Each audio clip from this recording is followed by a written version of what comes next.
Hi everybody and welcome to Positively Kimmie. I am Kimmie. If you are new here, welcome. This is a safe space. And if you're one of my returning subscribers and my besties, hi guys, how are you? I hope you all are having an amazing day. I wanted to give you a little life update, go over a few things and let you know how everybody was, because the last time I actually talked to you, there was a lot going on in my life and I wanted just to let you know what's been happening. So first off, I want to do something different with my hair. Okay, I don't want to cut the length a lot. Anyway, maybe like up to here would be fine, but I don't know if I should do bangs, like curtain bangs. So give me your opinion on that. If you have any suggestions, I would really appreciate it. My forehead, I know it's not huge, but every time I look at the way it's parted and done, I'm just not happy with it. So if you have any suggestions, I would appreciate it. The second thing is Mama. Mama is doing much better. She was in the hospital for 7 days. She has COPD and she had what's called a COPD exacerbation. So that meant that it got really bad and she needed to be there for antibiotics, for more breathing treatments and things like that. She is 80 years old. If I was gonna say in her 80s, she'd kill me if she saw that. But she's 80 years old. She'll be 81 in October. We have the same birthday, which is awesome. But she'll be 80 in October. She's 80 now. She'll be 81 in October, and her breathing is just not great all the time, but it got really bad, so she was in the hospital, but she's doing much better now. So for all your prayers and all your concern and all your well wishes, thank you so very much. Mama and I appreciate that immensely. Secondly, health-wise, moi over here, I go to the surgeon on Tuesday, the 21st.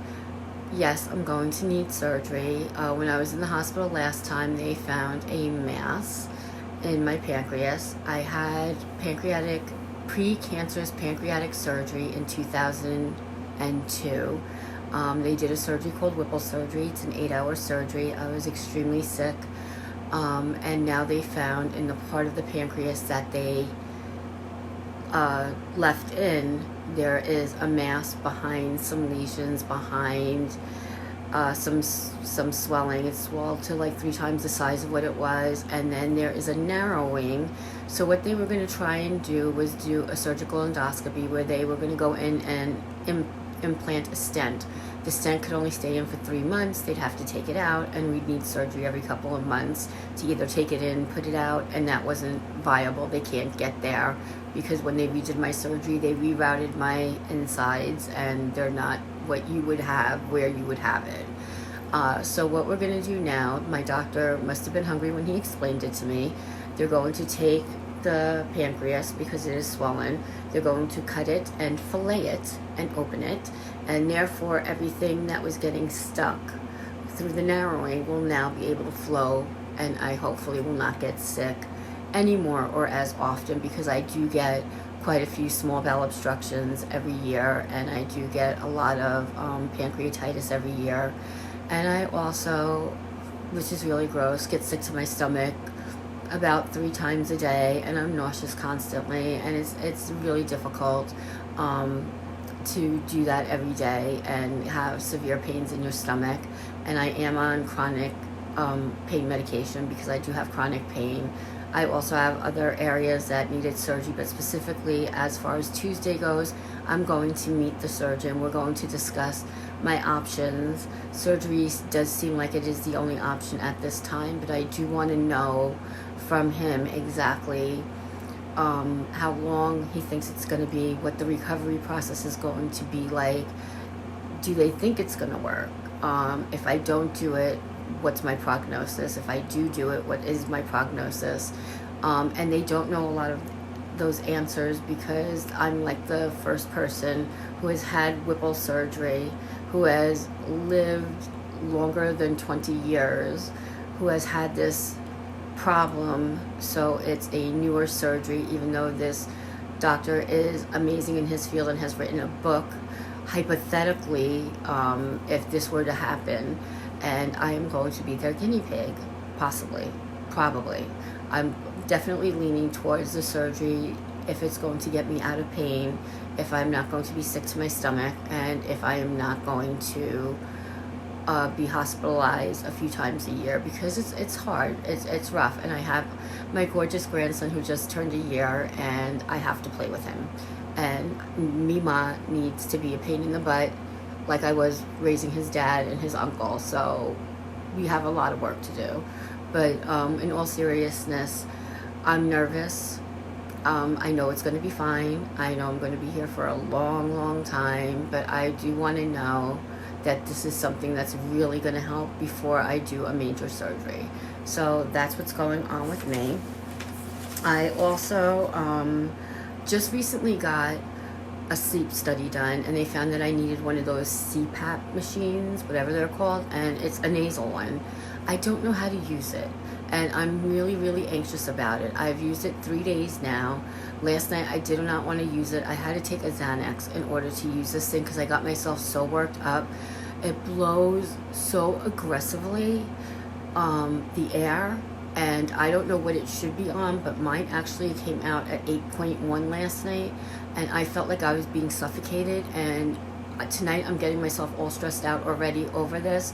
It is Sunday night, so I'm going to call someone tomorrow and ask them if they can review it with me, how I bring down the pressure, because it makes me so nervous. So if you guys have any suggestions, know anything about it, can help me out in any way, I would greatly appreciate that, because I am a nervous wreck about going to sleep tonight. As a matter of fact, I try not to sleep, and I'm supposed to get 4 hours, otherwise the insurance will pay for it if they don't see that I'm using it consistently for 21 days.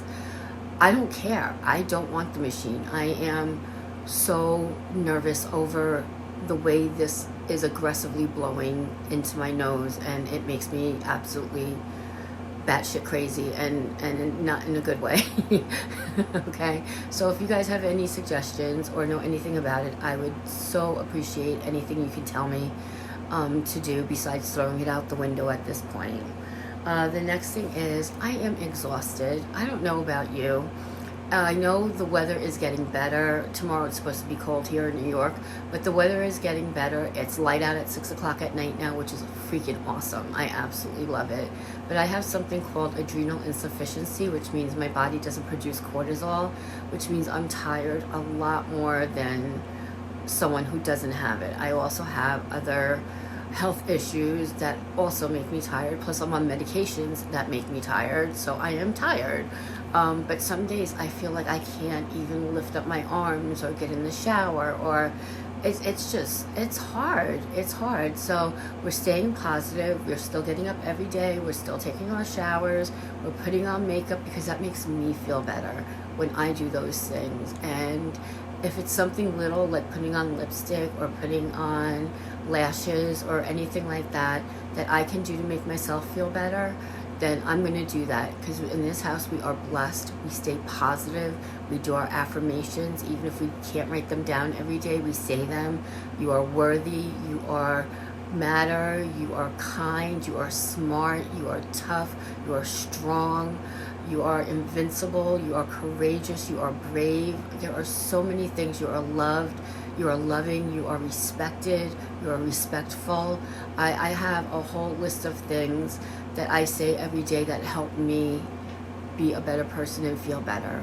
So I hope the same thing for you guys, that you do stuff like that when you're having a day that maybe not be going so well, or that you call on me, because I will be your biggest cheerleader. I promise you that.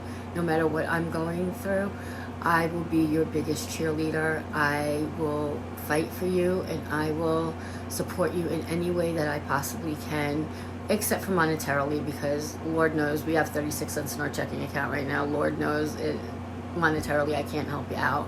But anything else you need in the heart, a big online hug, whatever it is I can do for you, I will absolutely do my best. I was also thinking of changing some stuff up on my channel. I wanted to do, like, break it down into segments, I guess. So I was thinking of doing Makeup Mondays, where I might do a Get Ready With Me or a tutorial, a Temu Tuesday, so every Tuesday I'll do a Temu haul, a What's Up Wednesday, where I'll give you a life update if you're interested in that, Free for All Friday, where I do unboxings, subscriptions, TJ Maxx purchases, things like that. And maybe what I'm calling a submarine Saturday, which is a deep dive into the reviews of the products that I get that I haven't reviewed, but I've just shown you that I've gotten. Let me know what you guys think about that, because I'm thinking, you know, this way you can see the things that you want. And if you don't really want to hear about a life update with what's going on with me, because I'm nobody, I mean, I don't matter in the scheme of things, then you don't have to watch that day. So that's what I was thinking of doing. I'm going to end it right here. You guys, I love so very much. You all are amazing. Be happy, be healthy, be blessed, and most of all, be positively you, because there's no one else quite like you, and I am so incredibly happy about that. Love you guys. Bye.